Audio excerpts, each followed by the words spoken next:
So I'm going to continue with a cat story, only because it's very soothing to me. And last year, a cat came to me in a very good moment. Yes?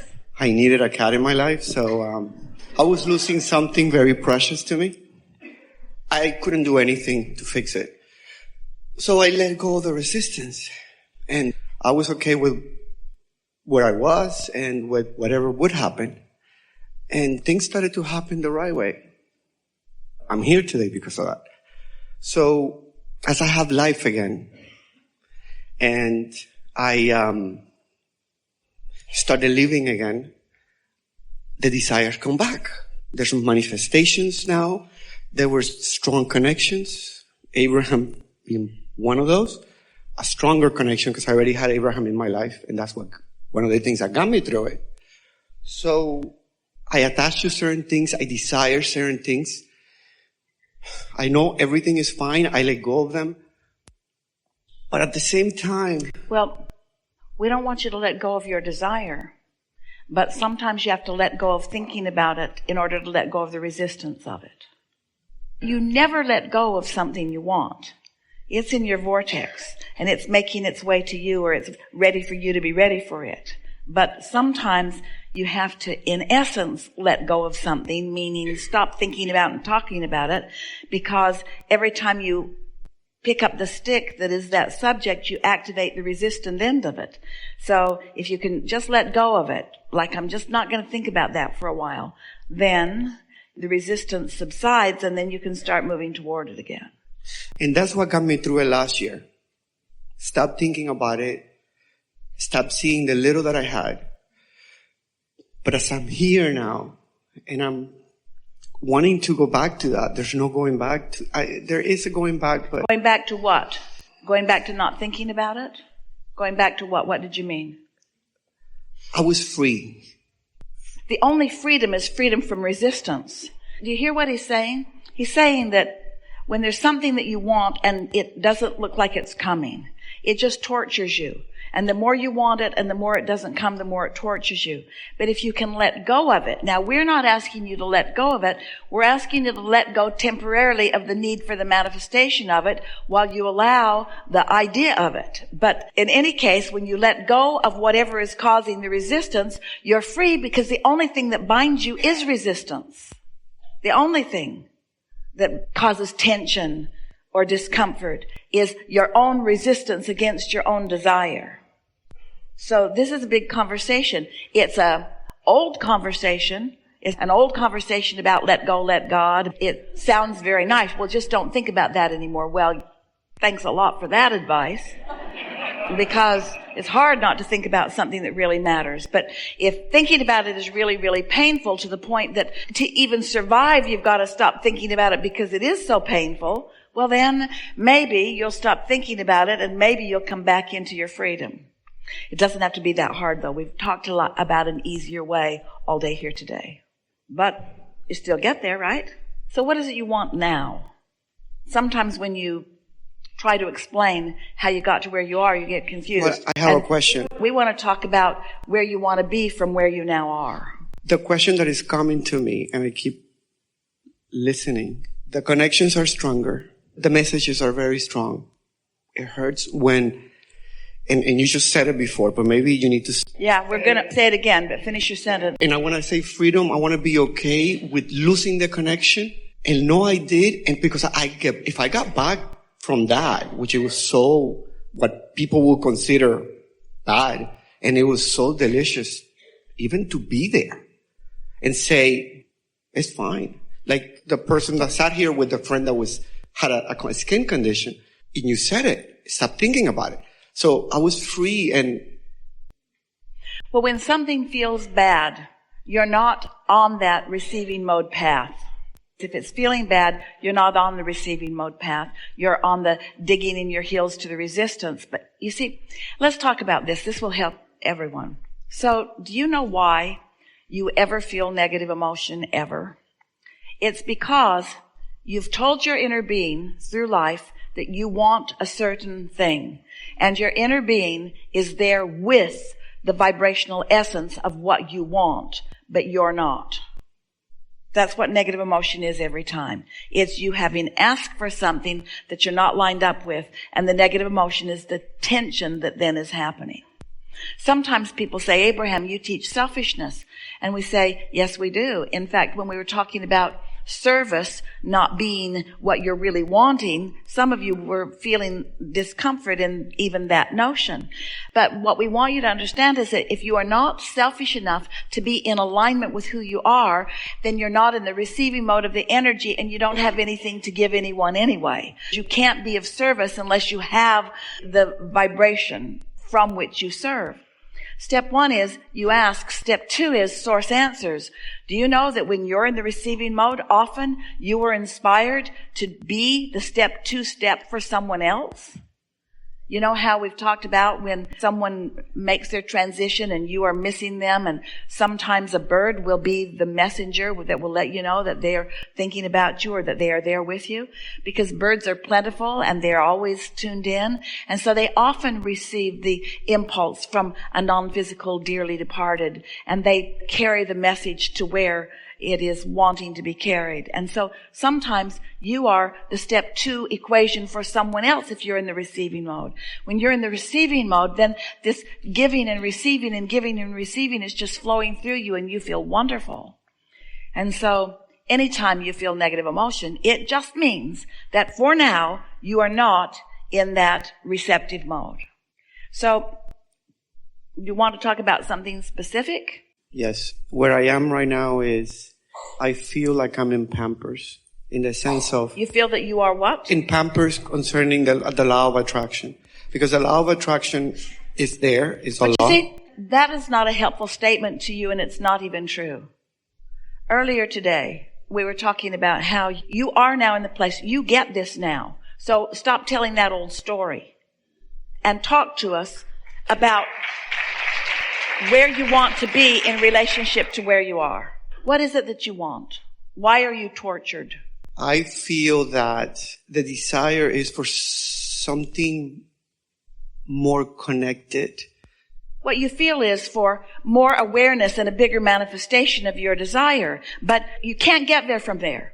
You've just got to cool your jets, stop trying so hard, stop offering so much effort, do more meditating, get more satisfied until those thoughts occur to you.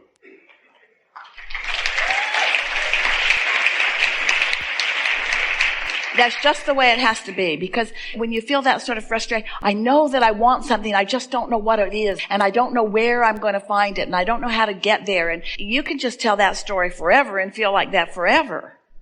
Or you can say, hey, I'm starting to get this. I've filled my vortex full of things. Those things are presenting themselves to me. They're being revealed to me all day, every day. But for some reason, because I'm beating the drum of where I am, I'm not letting myself catch on. I'm not receiving the impulse, but I could. Can you feel the difference in that?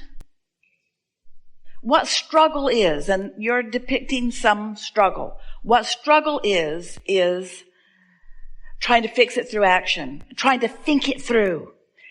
Those are the words that we want to give you. You're not going to think this through. You're not going to figure it out with thought. You're not going to think your way into a solution. Now, stay with us for a minute, because that sounds a little harsh. So now we want to talk about the difference between a thought you think and a thought you receive. They are different. Because you could be right in the middle of physical manifestations that you don't want, and oh boy, you're having thoughts. I don't like you, and I don't like you, and I don't like you, and that was wrong, and that was bad, and this is unfair, and this shouldn't have happened. You're thinking thoughts. You're not receiving them from source energy, but you're thinking them. What you want to do is get to a place where you can receive thoughts. And the first manifestations are these emotions that you maybe can't even put into words. The feeling of relief, the feeling of freedom, the feeling that it's going to be okay.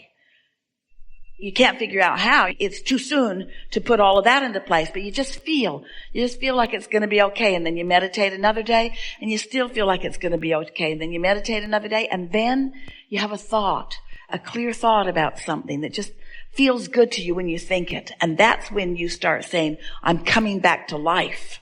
My life is coming back to me. I'm rejuvenated. And if you can just stay on that trend just for a little while. We're talking about days or a couple of weeks.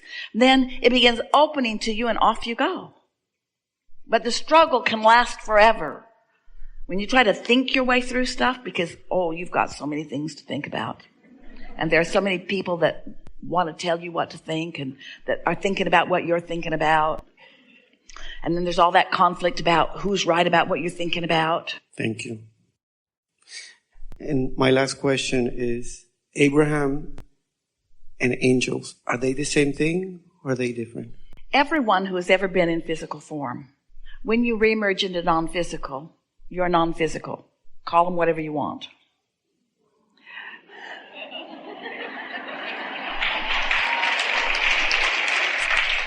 And in this non-physical, when you make your transition into non-physical, you leave behind all doubt and fear and worry because you leave all resistant thought behind. The vortex version of you is what reemerges into non-physical.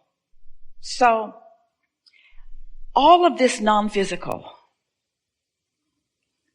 we love telling you this, is eagerly interested in you all out here on this leading edge.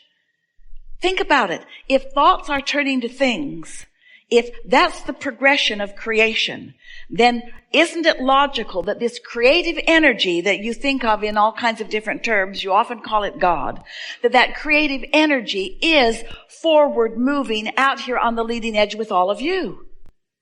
Non-physical energy is focused here with you. So as you're exploring something, that non-physical energy is there. And the emotions that you feel in any moment, in every moment, are your indication of how in sync you are with Source's perspective on what you're living right here and now, and your own perspective on what you're living here and now. So, yes, angels, non-physical energy, Source, God, inner being. It doesn't matter what you call that perspective. Esther is aware that her dearly departed husband, Jerry, who reemerged into non-physical, is so interested in what's going on in her life experience.